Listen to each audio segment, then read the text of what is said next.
When you want something, you want something. You don't want to have to wait weeks, months, or years for it. You want it right then. I get it.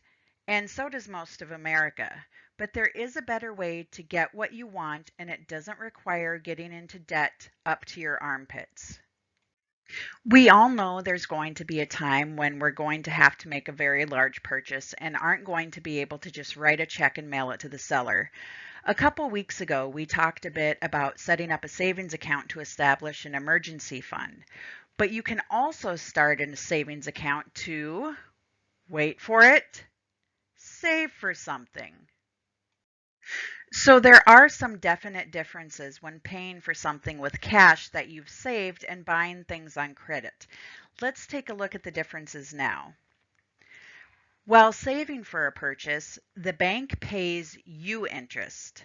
While purchasing on credit, you pay the bank interest. Saving for a purchase, if something happens and you lose your income, that purchase is still yours. While purchasing on credit, if something happens and you lose your income, they can take your purchase back and resell it. Meanwhile, you lose all the money that you've already paid into it. While saving for a purchase, if you have a rough month, you can either skip a payment to your savings account or double up the next month if you have the ability to. However, when you're purchasing on credit, you're stuck making the payments even if you don't have the money one month. What is the big deal? It's only interest, right?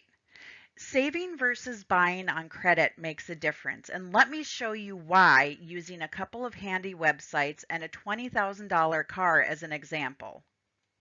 In this example, we're buying a $20,000 car on credit. So we're taking out a $20,000 loan for 5 years and paying 6% interest. Now, when I say paying, that is exactly what I mean. Paying. You are paying the finance company to use their money. In fact, once all is said and done, that $20,000 loan will turn into $23,199.36 in payments because you are paying the bank $3,199.36 to use their money. Now let's take a look at what would happen if you stuck that $386.66 per month into a savings account and saved it for that new car. In this example, we're again going to use a $20,000 car as an example. You're going to deposit $100 into your savings account to open the account. Then every month you'll deposit that $386.66 into your savings account. Now, after 5 years and 60 monthly payments, the bank has paid you $3,904.16 to use your money. So instead of buying a $20,000 car, you can buy a $23,904.16 car, and it's all completely yours in the same amount of time. So what exactly does this mean? Let me recap. The last two slides tell us that you can make the same payment to a savings account that you would make to pay back a loan, and you would be able to spend nearly $4,000 more on a car by spending the same amount of money because essentially that interest that would normally go to the bank is going into your account.